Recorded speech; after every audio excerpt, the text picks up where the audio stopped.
Sir సనాతన ధర్మం పైన అలాగే పవన్ కళ్యాణ్ గారి మీద కూడా నటుడు ప్రకాష్ రాజ్ చేస్తున్న విమర్శల పైన మీరేమంటారు? అతనికి ఎటువంటి అర్హత లేదండి. అతను అంటే ఒక ద్వేషపూరితమైన హిందువుల పట్ల ఒక ద్వేషాన్ని వెదజల్లే ఒక విష పురుగు ప్రకాష్ రాజ్.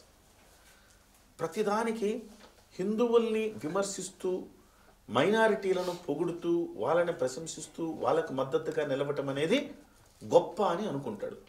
ఒక్క విషయం ప్రకాష్ రాజ్ చెప్పాలి, ఇన్ని మాటలు మాట్లాడతాడు కదా, ఊరికే పవన్ కళ్యాణ్ గారిని విమర్శిస్తాడు, జస్ట్ ఆస్కింగ్ అంటాడు. నేను ఒక జస్ట్ ఆస్కింగ్, అతను ఇన్ని తెలివితేటలు ఉన్నాయి కదా, ఎంత గొప్పోడని చెప్పుకుంటాడు కదా.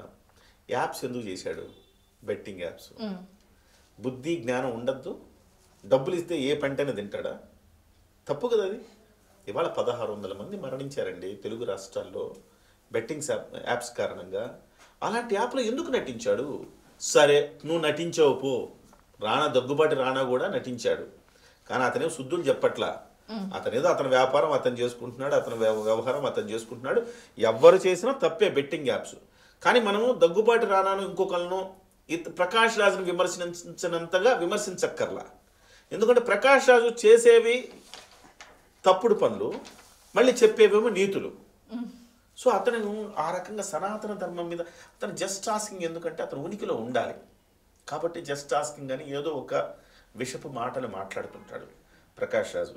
సో సనాతన ధర్మం మీద కావాలని బురద జల్లి నలుగురి అట్రాక్షన్ అతను తీసుకోవడానికి ప్రయత్నమే తప్ప అంతకుమించి అతనికి ఏం వ్యక్తిత్వం ఉందని చెప్పండి మీరు.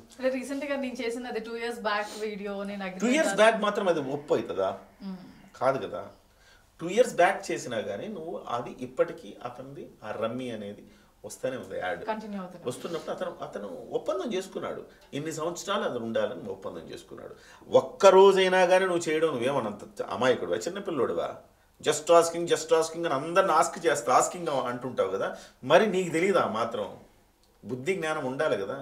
ఇలాంటి ప్రజల జీవితాలతో ఆడుకునేవి మనం చెయ్యొద్దను. అతను కంపేర్ చేద్దాం పవన్ కళ్యాణ్. అతను పవన్ కళ్యాణ్ ప్రశ్నిస్తున్నాడు కదా. పవన్ కళ్యాణ్ వ్యక్తిత్వం చూడండి. మంచి పీక్స్లో ఉన్నప్పుడు పెప్సీ యాడ్ చేశాడు పవన్ కళ్యాణ్. థమ్స్అప్ యాడ్ చిరంజీవి గారు చేశారు. పెప్సీ యాడ్ పవన్ కళ్యాణ్ గారు చేశారు. ఆ రోజుల్లో చేసిన తర్వాత అతనికి తర్వాత అర్థమైంది ఈ పురుగు మందుల అవశేషాలు ఉంటాయని. ఎవరో అతని దగ్గరికి తీసుకెళ్ళిన తర్వాత ఓకే ఇలాంటివి ఏదైనా ప్రోడక్ట్లు మనం చేయడం కరెక్ట్ కాదు కదా అని చెప్పి ఆ రోజు నుంచి ఇవాల్టి వరకు ఒక్క ప్రకటనలో నటిస్తే కోట్ల రూపాయలు వస్తాయి ఆయనకి. ఎంతండి? 2 రోజులు షూటింగ్ ఉంటుంది, మహా అంటే ఒక్కరోజు షూటింగ్ ఉంటుంది. 5 కోట్లు 10 కోట్లు ఇచ్చేవాళ్ళు ఉంటారు ఆయనకి. కానీ కోట్ల రూపాయల్ని అలా వదిలేసుకుని మనం అలా చేయకూడదు. ప్రజలకు వీలైతే మంచిగా చెప్పాలి తప్ప చెడు మార్గంలో మనం డబ్బులు సంపాదించక్కర్లేదు అనుకున్నాడు. ఇవాళకి కూడా ఆ రోజు నుంచి ఇవాళకి కూడా ఆయన అనుకున్న దాని ప్రకారం అక్కడ స్టిక్ అయ్యాడు. ఇవాళ ఆయన బ్రాండ్ అంబాసిడర్ అవుతున్నాడు. దేనికి అవుతున్నాడు? కళాకృతులకు బ్రాండ్ అంబాసిడర్ అవుతున్నాడు. అరకు కాఫీకి బ్రాండ్ అంబాసిడర్ అవుతున్నాడు. వాటికి బ్రాండ్ అంబాసిడర్ అవుతున్నారు. మా అరకు కాఫీ తాగండి అని చెప్తున్నారు. మా కళాకృతులు ఉన్నాయి, ఆ కళాకృతులు మీరు కొనుక్కోండి అని చెప్తున్నారు.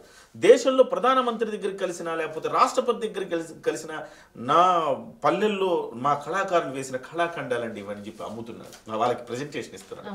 తద్వారా దేశం ఫోకస్ని తీసుకుంటున్నాడు.